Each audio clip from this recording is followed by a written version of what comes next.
अस्सलाम वालेकुम बेटा।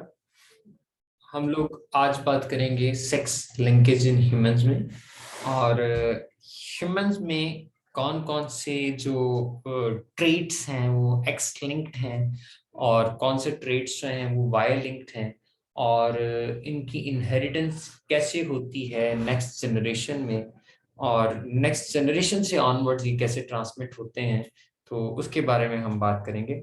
अब आपने देखना है कि ह्यूमंस में काफी सारे एक्स लिंक ट्रेट्स हैं और जिनकी कुछ एग्जांपल्स जो हैं वो हीमोफीलिया और कलर ब्लाइंडनेस हैं।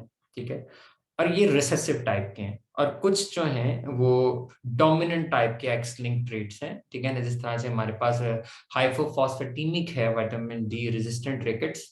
ठीक है, और ये वाली जो टाइप है ये हमारे पास क्या है, एक टाइप की जो एक्स लिंक डोमिनेंट जीन है और एक्स लिंक रिसेसिव वाले जो है याद रखना उनके बारे में कि is a trait that is determined by as X linked recessive gene. ठीक है ना, ये जो एक्स लिंक्ड हैं ये डिटरमिन कैसे होते हैं, इनको एक्स लिंक जो रिसेसिव जीन है वो डिटरमिन करती है और उनके पैटर्न्स ऑफ इनहेरिटेंस जो हैं वो काफी सारे फर्क हैं, यानी कि हमारे पास डोमिनेंट वालों के और रिसेसिव वालों के जो पैटर्न्स हैं इनहेरिटेंस के वो फर्क है। हाँ, ये जो विटामिन डी रेजिस्टेंट जो रिकेट्स है, रिकेट्स असल में याद रखें आपने कि क्या होता है रिकेट्स।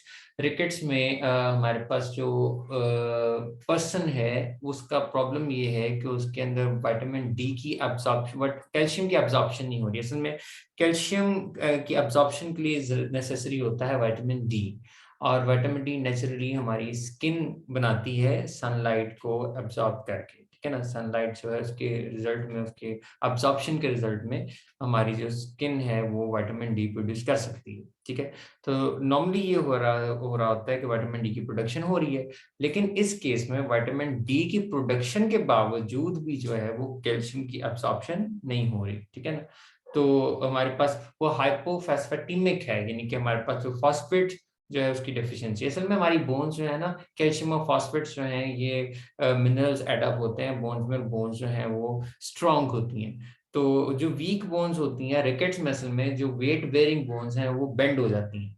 ठीक है, तो उनकी बेंडिंग हो जाती है जिसको रिकेट्स असल में हम बोलते हैं। तो ये वही चीज है। दूसरा हमारे पास क्या है, हीमोफीलिया। हीमोफीलिया में ब्लड क्लॉटिंग के जो फैक्टर्स हैं, क्लॉटिंग प्रोटीन्स जो हैं, ठीक है ना, क्लॉटिंग कैस्केड जिसको हम कहते हैं, उसकी डिस्टर्बेंस आती है। ठीक है, तो इससे ऑनवर्ड्स हम बात करते हैं फर्दर कि जो एक्स लिंक्ड रिसेसिव इनहेरिटेंस है ये क्या है और इसके क्या पैटर्न्स हैं। फीमेल्स जो हैं याद इसमें रखना है कि एक एक्स लिंक्ड रिसेसिव म्यूटेशन होती है आर कंसीडर्ड कैरियर्स। वो वाली फीमेल्स जिनमें एक जो है वो म्यूटेशन आई हुई है, एक एक्स के अंदर म्यूटेशन आई हुई है रिसेसिव टाइप की, तो उनका हम क्या बोल देते हैं, वो कैरियर्स हैं। अब इनके अंदर डिजीज या उसके सिम्टम्स अपेयर नहीं होने। ठीक है ना, ये सिंपली इनके अंदर जो क्लिनिकल सिम्टम्स हैं किसी भी डिजीज के या किसी भी उस म्यूटेशन की वजह से जो इम्पैक्ट्स आने हैं, डिसऑर्डर है, उसके इम्पैक्ट्स इनकी जो फिनोटाइप है उसमें शो नहीं होने। ठीक है, ये सिर्फ कैरी कर रही हैं उसको। जितने भी मेल्स हैं जिनमें ये एक्स लिंक्ड रिसेसिव म्यूटेशन आएगी वो इफेक्टेड होंगे। रीजन सिंपल, वही मेंडल वाली वो जो हम लोग कल बात कर रहे थे, हमारे पास कलर डिफरेंस वाले जो हमारे पास जीन थी ना, कि एक वाइट आइड मेल थे और रेड आइड वाली फीमेल थी और वाइट आई वाली फीमेल कम मिल रही थी। तो उसकी रीजन जो हमने पढ़ी थी, क्योंकि मेल के पास क्या है, सिर्फ एक ही एक्स है और उस एक्स के ऊपर वो चाहे वो डोमिनेंट टाइप वाली जो अलील वाला हो या रिसेसिव टाइप की अलील वाला हो, उसका कोई काउंटर पार्ट नहीं है जो कि उसके इम्पैक्ट को या उसके इफेक्ट्स को या मास्क कर दे या उसको इनहेंस कर दे। ठीक है ना, जबकि फीमेल के अंदर क्योंकि दो एक्स हैं, तो हमारे पास एक अगर डोमिनेंट वाला एक्स आ जाता है तो वो रिसेसिव वाले जो डोमिनेंट एलील आ जाती है तो वो रिसेसिव वाली एलील को हाइड कर देगी। ठीक है ना, और रिसेसिव अलील अपेयर ही तब होगी, उसने अपने इफेक्ट को शो ही तब करना है जब क्या होगा, हमारे पास वो जो फीमेल है वो बन जाएगी, वो होमोजाइगस रिसेसिव होगी। जब वो होमोजाइगस रिसेसिव होगी तब जाके उसके अंदर वो जो है वो डिजीज या वो सिम्टम्स अपेयर होंगे, वरना वो सिम्टम्स अपेयर नहीं होंगे। ठीक है ना, अब all of siblings of a carrier female have a 50% chance of inheriting the mutation. वो जो फीमेल है उसके जितने भी ऑफस्प्रिंग होंगे, वो जो कैरियर फीमेल है उसके जितने भी ऑफस्प्रिंग होंगे, उन सब में 50% चांसेस होगा उस म्यूटेशन को इनहेरिट करने का, ठीक है ना। अब वो जो फीमेल चिल्ड्रन जो है अफेक्टेड फादर जो है उसके फीमेल चिल्ड्रन जो हैं वो क्या होंगे, कैरियर्स होंगे, daughters possessing their fathers X chromosome, ठीक है ना। अब no male children of the affected father will be affected. अब इसमें मेल्स अफेक्टेड नहीं होंगे। मेल्स अफेक्टेड क्यों नहीं होंगे? क्योंकि सन जो हैं वो इनहेरिट कर रहे हैं अपने फादर से सिर्फ और सिर्फ वाई क्रोमोसोम, उनको एक्स क्रोमोसोम नहीं मिल रहा, ठीक है ना। अब हीमोफीलिया ए और हीमोफीलिया बी, कलर ब्लाइंडनेस और टेस्टिकुलर फेमिनाइजेशन जो है वो इसके एग्जांपल्स हैं, ठीक है। तो आपने ये एग्जांपल्स और ये कैसे ट्रांसमिट होते हैं इनका पैटर्न माइंड में रखना है। आगे एक्स लिंक्ड डोमिनेंट इनहेरिटेंस है। एक्स लिंक्ड डोमिनेंट इनहेरिटेंस क्या है? मेल और फीमेल चाइल्ड जो हैं of an affected mother has a 50% chance of inheriting the mutation and thus being affected with the disorder। इसमें मेल और फीमेल जो हैं वो 50% में चांसेस होते हैं, प्रोबेबिलिटी है तो जीन के ट्रांसमिट होने की, तो हमारे पास वो इफेक्टिव हो सकते हैं, अफेक्टेड हो सकते हैं। जितने फीमेल चिल्ड्रन है of an affected father will be affected.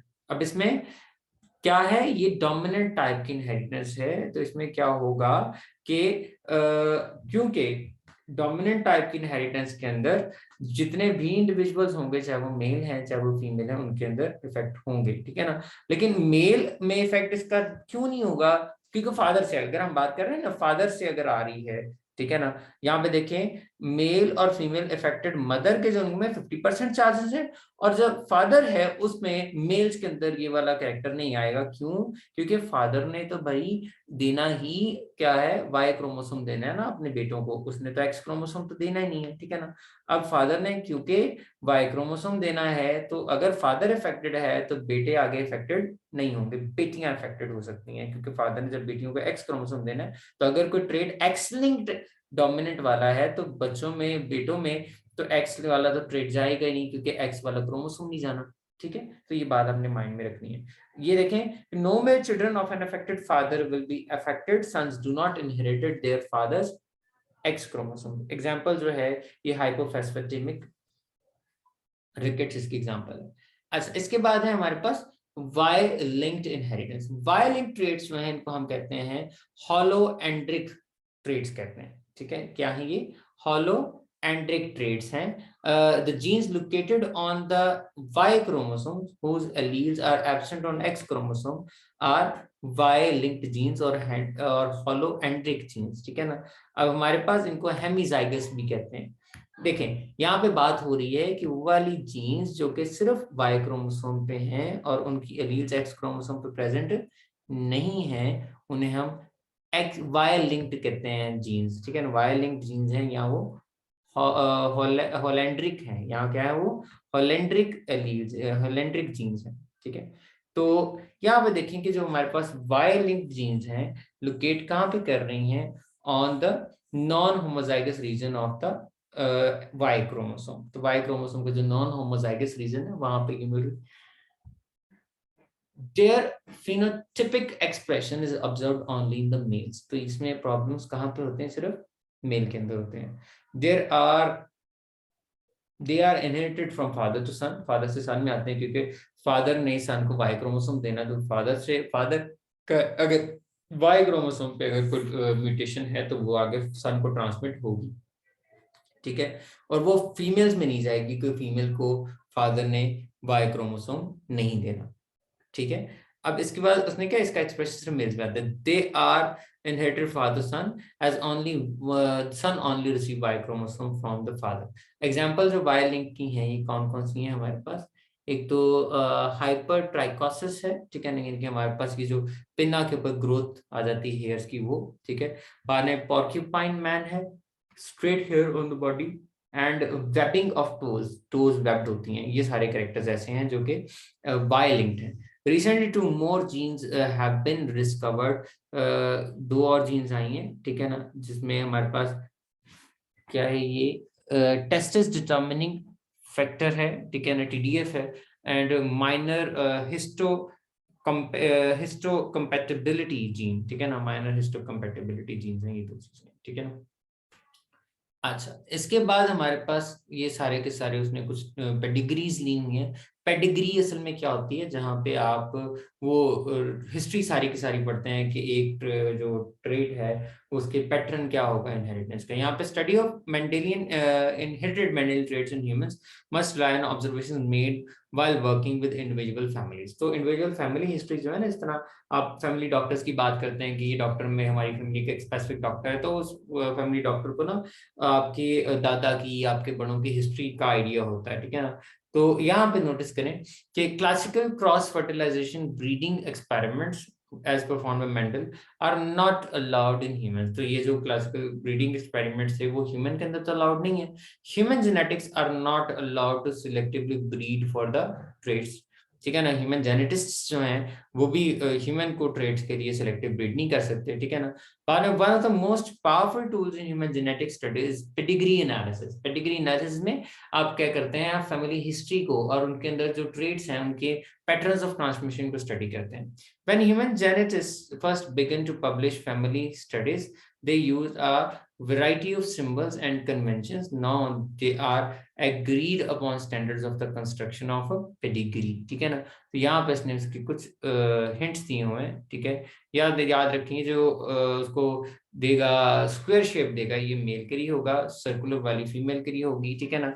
अब जब इनको कंबाइन उसने किया होगा एक लाइन से, तो ये मीटिंग का साइन है, ठीक है ना। बाद में ऑफस्प्रिंग जो है, ये जो लेफ्ट है हैज बोन और फ्रॉम राइट, यानी कि जो लेफ्ट वाला है बोर्न हुआ है राइट वाले से, ठीक है ना।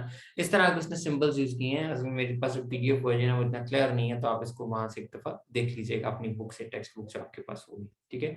तो पेडिग्रीज को हम फिर बाद में आस्ते आस्ते करके उस देखेंगे डिजीज एक तो, और उसके बाद उसको कवर करेंगे, ठीक है। फिर सेक्स लिंक डिसऑर्डर्स हैं ह्यूमन की, इनको फिर लाइटर से कवर करते हैं अलग वीडियोस में।